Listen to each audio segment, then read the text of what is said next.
Mineşşeytanirracim. Bismillahirrahmanirrahim. Elhamdülillah ve salatu ve selamu ala Resulillah. Değerli arkadaşlar, Hazreti Ali'den hikmet parıltıları okumalarımızın 40.sını gerçekleştirmek üzere birlikteyiz.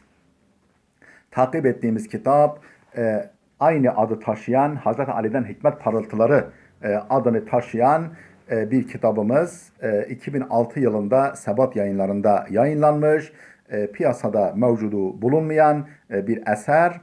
İçeriğini önemsediğim için siz değerli kardeşlerimle paylaşmak istedim.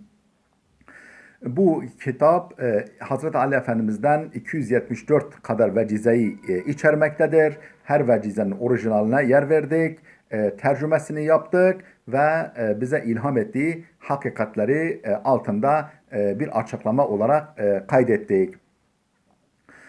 120. vecizeye gelmiştik. Ne diyor bu vecize? Şartul ülfeti terkul kulfeh. Şartul ülfeh terkul kulfeh. Ne demek? Yani ezberlenebilir de. Şartul ülfeh terkul kulfeh. Anlamı dostluğun şartı zorakiliği terk etmektir. Dostluğun şartı, dostluğun devam edebilmesi için zorakiliği devre dışı bırakmak lazım. Dosta karşı böyle zoraki davranılmaz. Bakalım açıklama nasıl açıklamışız bu vecizeyi okuyoruz. Dostlar ve arkadaşlar arasında içtenlik, samimiyet, tabiilik esastır. Dostlar ve arkadaşlar arasında samimiyet, içtenlik ve tabiilik esastır. Teklif ve tekellüf bulunmamalıdır.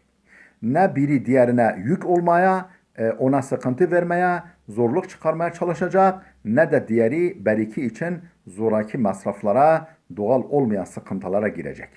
Yani birisi diğerine yük olmayacak, öbürü de beriki için doğal olmayan sıkıntılara, zahmetlere girecek.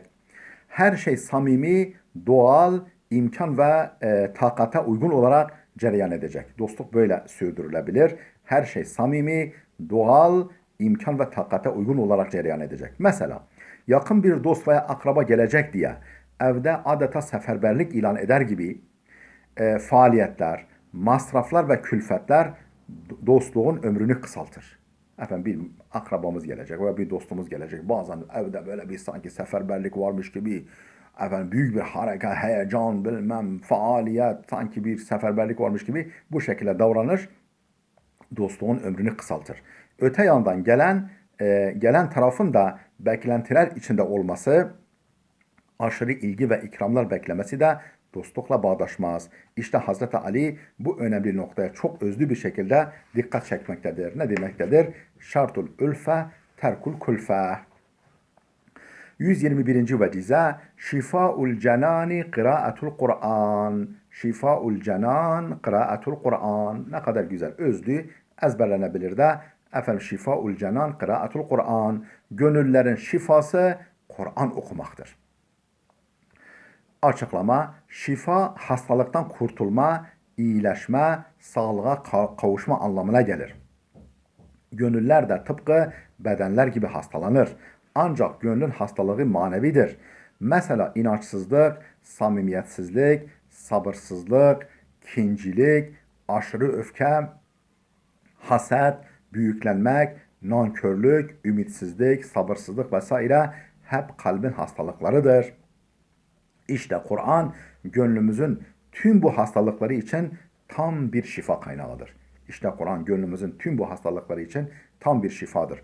Kur'an'ı can kulağıyla dinleyen, onun manevi eczanesinden ilaçlar alıp kullanan kimse tüm bu hastalıklardan kurtulur. Onun için şifaul cenan, kıraatul Kur'an demiş Hazreti Ali. 122. vecize şemmetun minel ma'rifeti hayrun min kethirin minel amel. Şemmetun minel ma'rifeti hayrun min kethirin minel amel. Tercümesi: azıcık bir bilgi çok ibadetten daha hayırlıdır. Azıcık bir bilgi çok ibadet etmekten daha hayırlıdır. Açıklama: ilimsiz amel çoğu zaman havanda su dövmek. İlimsiz amel çoğu zaman havanda su dövmek, boşa kürek çekmek demektir. İnsan yapacağı faydalı işleri bilerek yaparsa hem usulüne uygun ve makbul bir şekilde hem de kolay yollarını gözeterek yapar. Az bir çabayla daha çok netice elde eder, sevap kazanır. 123. vecize şemmir fi talabil cenneti. Şemmir fi talabil cenneti. Tercüme, cennete ulaşmak için paçaları sıva. Cennete ulaşmak için paçaları sıva. Açıklama. Cennete ulaşmaya ciddi istekli olanın öncelikle nefsinin kötü arzularını, kötü isteklerini bırakması lazım. Cennete gitmeye arzusu olan bir kimsenin öncelikle nefsinin kötü isteklerini bırakması lazım. Diğer bir ifadeyle cehennemden kaçarak cennete koşması gerekir. Cenneti bulmanın temel şartını şu vecize ne güzel özetliyor. Cennete kavuşmanın temel şartını şu vecize ne güzel açıklıyor. Uykuyu kabre, övünmeyi mizana, istirahati sırata, özlemlerini cennete bırakan kimse cenneti bulur. Hatemul Asam. Hatem-i Asam ne demiş? Uykuyu kabre, övünmeyi mizana, yani mizanda, amel terazisinde eğer sevap kefen ağır basarsa o zaman övünebilirsin. Övünmeyi dünyada yapma. Onu mizana bırak. İstirahati sırata, özlemlerini cennete bırakan kimse cenneti bulur. Hatem-i Asam. Hazreti Ali'nin şu vecizesi de konunun önemine güzelce dikkat çeker.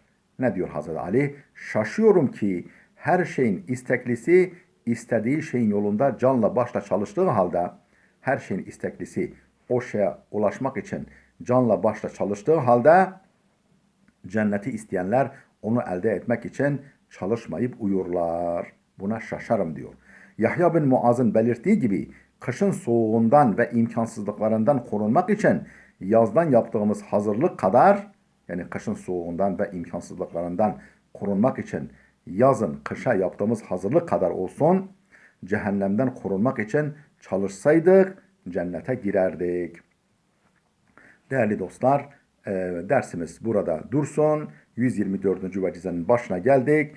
İnşallah gelecek oturumumuzda kaldığımız yerden devam edeceğiz. Allah'a emanet olun.